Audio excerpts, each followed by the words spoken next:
Hello, Internet. It's been a while since I last recorded, about, a month or so.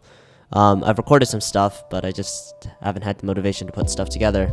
But today I'm making a pretty short video, and won't be that long, about this project I recently discovered. I actually made a short video about it earlier called UV. And this is a package that's about making Python basically better, so it can combine Python's pip and Python's virtual environments all together into one package, and it can run significantly faster.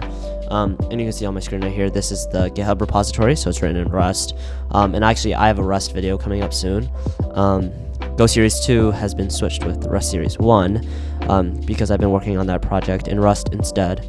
And if you're curious where I've just been doing more IB stuff, so my extended essay, but I've completed that already, thankfully. It's a 4,100 page math paper, or 4,100 word math paper, because I decided to pick math for some fucking reason.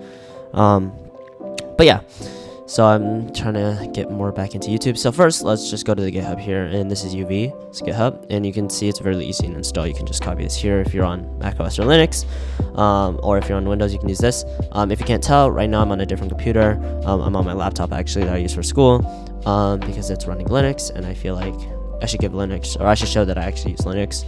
I don't just use Windows. So yeah, so we can just paste that command in. It's going to download the thing, and now it's added. So what we can do is, it says to add it to either restart yourself, so we can just do this source dash local data time home is just this local bin env, okay, and then if we type in UV, yeah, so we have access to it. So first, what is the problem with Python's current implementation? So we have Python and we have pip here. So the problem is that right now dependencies in Python are really difficult to manage because you have multiple projects. The dependencies are not isolated to each project. Rather, it's a whole system-wide dependency. So you're often inclined to use things like venv. So Python, I think, -m venv, that's what it's called. Yep, which creates a virtual environment in the current directory. Or you can use Conda. I don't have Conda installed, but Conda is another popular one because it provides both virtual environments as well as packages that are not necessarily just Python, but help with the system and help with, like, for example, GPU drivers for artificial intelligence. And I've been actually thinking about making a video about vibe coding, and kind of why it's stupid in my opinion, but just kind of trying it out. So we can just show off. I just want to show off some of the cool parts about it and what makes it much better compared to other packages. So I already have a project here, which is that I clone, which is called XTTSUI. So if I go to XTTSUI2, I think, yeah. So XTTS is basically a voice cloning thing where you can enter in a text and you can give it a sample and it'll be able to clone the voice. Now, I'm not going to necessarily show off if it works or not, because I actually don't know. I just wanted to show off the Python aspect of it. So let's just remove this. So remove.rf xttsui. Let me make this bigger so you can see. And now we can clone the repository. So let's just do that again. And yeah, it does really quick. So we're in the directory right now. So we have both the requirements.txt, which is a Python file. It's basically a text file, but Python can read it. And it basically states what versions you need. And yeah. And also, if you look at the documentation on here, they also have their own requirements here. Now, what's specific about this project, and it's obviously different for per project, but there's specific Python versions that are required, right? The Python that I have right now installed is 3.13, which is the latest. However, a lot of AI projects, especially requiring CUDA, run on older, like 3.9, 3.10, or 3.11. And for this project, I think it runs only on 3.10. Because I tried to build it before without UV, but I'm going to show with UV how easy it is. So UV, it's very easy. So we can also, it runs almost like, if you know npm or node, so it runs almost like a node in it where you create like a package.json, so you can basically contain all the information about the environment in the directory itself. So if you were to publish it to a GitHub repository, someone could just build, or someone can just realize or know the exact environment information compared to, say, like Conda, which Conda, it's not contained within the directory since it's almost a system-wide virtual environment. So how it works is you just run uv init, so it runs it in this directory, and you get something called the pyproject.toml. So if I cat that right now, you can see the name and the description and the version, and then the requires Python. So this is saying like what version of Python it needs. So you can also, if I'm correct, yeah, you can run specific, install specific versions right here. But we actually want the UV Venth, so that's going to create a virtual environment. If you see, if I press that, oh shoot, I didn't want to make it because it used Python 3.12 when I wanted to use 3.11, so I can just remove the rf.venth. And you can see right here on the documentation, let me zoom in here, but UV-Venth with --Python, you can specify the version that you want to do. So if we do UV-Venth Python, then we know 3.11 is the one we need. And yeah, so it's going to make that error, or warning. It doesn't really matter, but it's just saying that the pyproject.toml here is saying that we want something bigger than 3.12, but we can just set that to equal to 3.11, I think, and it won't complain. But even though I already made it, yeah, it doesn't matter. So if we activate it, because this is just a warning, it doesn't make any difference. Now we're on this virtual environment here, and if we ls-a, you can see that this virtual environment is contained here, right there in that directory. So now we can run pip, which actually this is really slow compared to uvpip. Uvpip is just like pip, but it's so much faster, and let me show you why. So if I copy this command right here, and boom. So you get an error because number one, it first assumes with pip it's going to be a system-wide package, and system-wide package you have to do, I think, python-m pip install something, or pip-d. I don't know.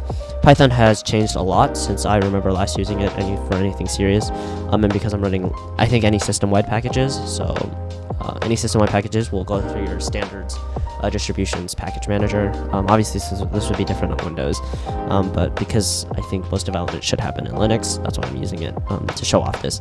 So obviously we're getting a problem here, and now since we're in the virtual environment, we can run uv pip. So wait, uv pip like that, and it's basically just like it. And, oh shoot.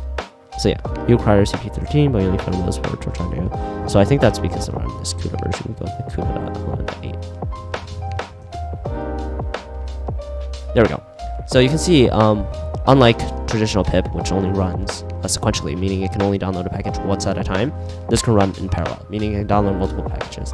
And it's significantly faster. Now, I think the limitation right now is my Wi-Fi. My Wi-Fi is probably a bit slow, and I don't know why it's saying 0 bits. Oh yeah, now it's showing it. But yeah, it's much faster. And I actually made a YouTube short about it. I'm not sure if you've seen it, where I talked about this package, but I wanted to make a more in-depth video about how to install it and kind of how to use it.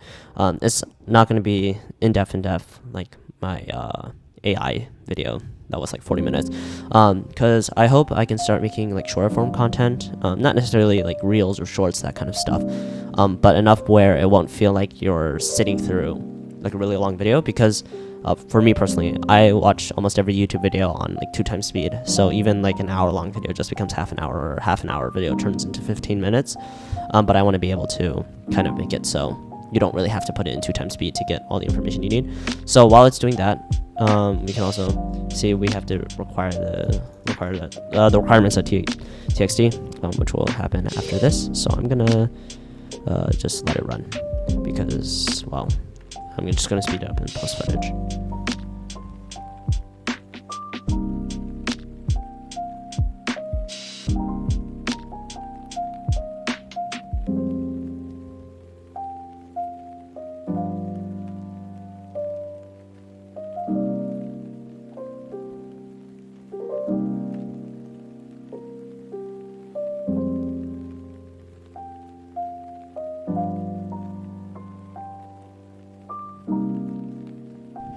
And now you can see it completely finished installing all these packages pretty quick, much quicker than if I were to do pip.